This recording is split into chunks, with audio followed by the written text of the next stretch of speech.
आलीस तू आता ना मस्तपैकी आपण कॉफी. उमा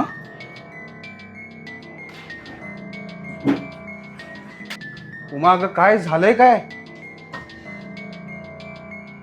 काय झालंय हिला? उमा इतके का घाबरलीस? काय झालंय? रस्त्यावरती कुणी छेडलं का? कुणी काही बोललं का? काय काय प्रॉब्लेम काय मला प्लीज सांगशील का? काही नाही दादा, मी आज असं काहीतरी बघितलं ना की आज मला झोपच लागणार नाही.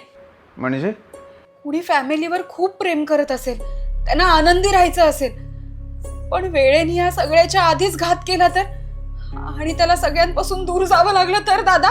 वेळेच्या पुढे कुणी धावू शकत नाही, पण मला प्लीज सांग. मी आज तुला पहिल्यांदा इतकं घाबरलेलं बघतोय. काय झालंय उमा? दादा आज ऑफिसवरून येताना ट्रेनमध्ये खूप गर्दी होती, पाय ठेवायला सुद्धा जागा नव्हती.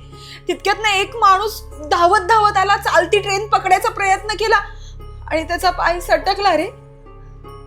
तो गेला दादा तिथेच. आज दादा डोळ्यासमोर मला आपलं कुटुंब दिसत होतं. उद्या जर मी अशीच गेले तर तुमचं काय होईल? जबाबदार बनतीयस ना तू, त्यामुळे तुला असं वाटतंय. पण दादा सांग ना मला, मी काय करू तुमच्यासाठी? आजकाल मग वेळेचं काहीच सांगता येत नाही. कुणी कधी हे जग सोडून जातंय. एखादी आपल्या फॅमिलीवरती प्रेम करणारी व्यक्ती अचानक निघून गेली ना की खूप दुःख होतं ग. पण जर तीच व्यक्ती आपल्या फॅमिलीचं भलं करून गेली तर? पण कसं करता येईल दादा? मी काय करू? हे बघू मग, आपण फॅमिलीसोबत टाइम स्पेंड करतो, गप्पा मारतो, छान आनंदाने राहतो, हे एवढंच नसतं अगं.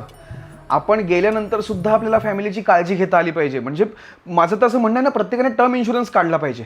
एकदा का टर्म इन्शुरन्स काढला ना की आपण जरी हे जग सोडून गेलो ना उमा, तरी सुद्धा आपली फॅमिली आहे ना ती फायनान्शियल स्टेबल राहते. दादा तुझ्या पगारात काढू शकशील तू टर्म इन्शुरन्स? अगं 400 ते 500 रुपयांपासून प्रीमियम सुरू आहेत. 51 पेक्षा जास्त इन्शुरन्स पार्टनर आहेत जे 15% डिस्काउंट देत आहेत, आणि त्यात कव्हरेज पण मिळणार करोडोंपर्यंत. मी लिंक बायोमध्ये दिलेली आहे. पण दादा मला त्या माणसाचं खूप वाईट वाटतंय रे. वाईट तर झालं का त्याच्यासोबत? म्हणून ना प्रत्येकाचा टर्म इन्शुरन्स हवाच, आपल्या फॅमिलीच्या सेफ्टीसाठी, फॅमिली अडचणीमध्ये येऊ नये यासाठी. लाईफ अनप्रेडिक्टेबल आहे. आपण गेल्यानंतरही आपल्या फॅमिलीला सिक्युअर ठेवायचं असेल तर टर्म इन्शुरन्स नक्की काढा.